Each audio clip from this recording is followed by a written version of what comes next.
Good morning students. आज हम difference करेंगे पार्टनरशिप और सोल ट्रेड के बीच में। 3 कॉलम बना लेंगे। फर्स्ट होगा बेसिस ऑफ डिफरेंस, अंतर का आधार। सेकंड होगा पार्टनरशिप, साझेदारी। और थर्ड होगा सोल ट्रेड, एकाकी व्यापार।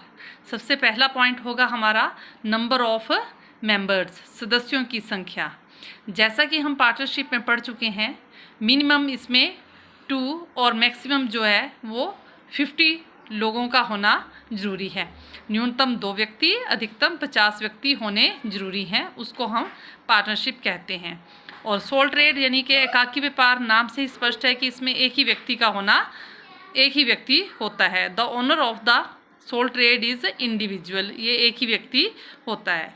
सेकंड, एग्रीमेंट, जिसको हम ठहराव या समझौता या फिर संलेख भी कह सकते हैं। ए क्लियर एग्रीमेंट इज़ एसेंशियल, इसमें स्पष्ट समझौते का होना अनिवार्य है। अब समझौता या एग्रीमेंट क्या होता है? एग्रीमेंट वो प्रूफ होता है जिसमें पार्टनरशिप बिजनेस को चलाने की कंडीशंस और रूल जो है वो लिखे होते हैं। क्योंकि जहाँ पर कम से कम 2 व्यक्ति, अधिक से अधिक 50 व्यक्ति हो सकते हैं, वहाँ पर जो है वो मतभेद होने की संभावना रहती है। इसलिए बिजनेस को चलाने की जितनी भी कंडीशंस होती हैं वो रिटर्न में जो है वो पहले ही बना ली जाती हैं, उसे हम एग्रीमेंट कहते हैं। तो पार्टनरशिप में एग्रीमेंट का होना ज़रूरी है। There is no need of any agreement because it is a one man show.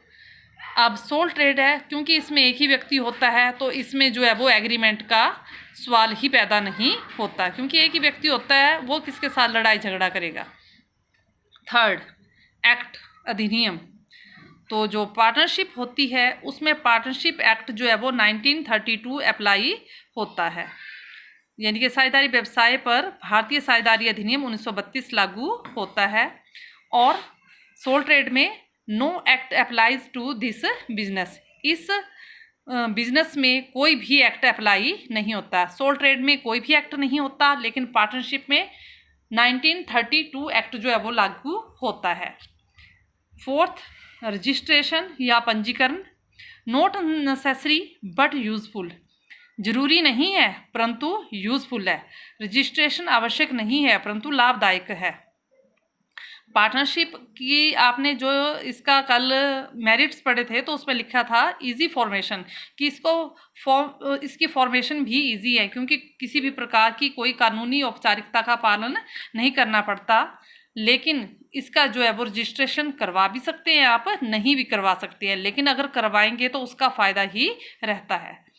और there is no question of registration in respect of sole trade, एकाकी व्यापार में तो रजिस्ट्रेशन का प्रश्न ही नहीं उठता, इसका तो होता ही नहीं है, इसका जरूरी नहीं है परंतु लाभदायक है, करवा सकते हैं और नहीं भी करवा सकते हैं। प्रॉफिट लॉस शेयरिंग, लाभ हानि का बंटवारा।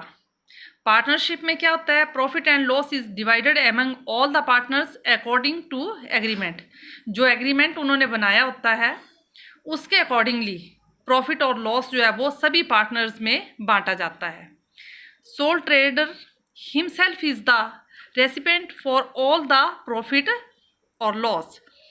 एकाकी व्यापार में जो भी लाभ और हानि होता है, प्रॉफिट और लॉस होता है, वो सारा का सारा एकाकी व्यापारी का यानी कि सोल ट्रेडर का ही होता है, क्योंकि वो एक व्यक्ति होने के कारण सारा का सारा उसी का ही होता है, चाहे प्रॉफिट हो चाहे लॉस हो। और इसमें क्या होगा? प्रॉफिट और लॉस जितने भी पार्टनर्स होते हैं उनमें सब में बांटा जाएगा, लेकिन किस रेशो में, या इक्वल बांटा जाएगा या रेशो में बांटा जाएगा, वो एग्रीमेंट के अनुसार बंटेगा। जो भी उन्होंने एग्रीमेंट आपस में बनाया है उसमें जो लिखा होगा उसी के अनुसार जो है प्रॉफिट और लॉस को बांटेंगे। नेक्स्ट है मैनेजमेंट, प्रबंध। ऑल द पार्टनर्स और one partner on behalf of other manage the firm, सभी साझेदारों के द्वारा या सबकी ओर से कोई एक साझेदार फर्म का प्रबंध कर सकता है। जैसे मान लो 2 पार्टनर हैं तो 2 के 2 ही उसको मैनेज कर सकते हैं बिजनेस को, या उन दोनों में से किसी एक के द्वारा भी उसको मैनेज जो है वो किया जा सकता है। The entire burden of management lies on the soul trader. अब इसमें एक ही व्यक्ति होता है, जाहिर सी बात है कि वही सारा का सारा जो है वो क्या करेगा, मैनेजमेंट करेगा अपने बिजनेस का। नेक्स्ट है कैपिटल, पूंजी। All the partner invest capital in the firm as a result of which the financial resources of the firm increase. जितने भी पार्टनर्स होते हैं फर्म के, वो सारे कैपिटल इन्वेस्ट करते हैं बिजनेस में।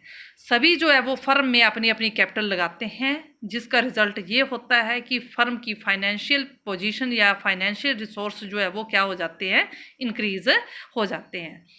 और इसमें the amount of capital is limited, इसमें थोड़ी कैपिटल होती है। क्यों?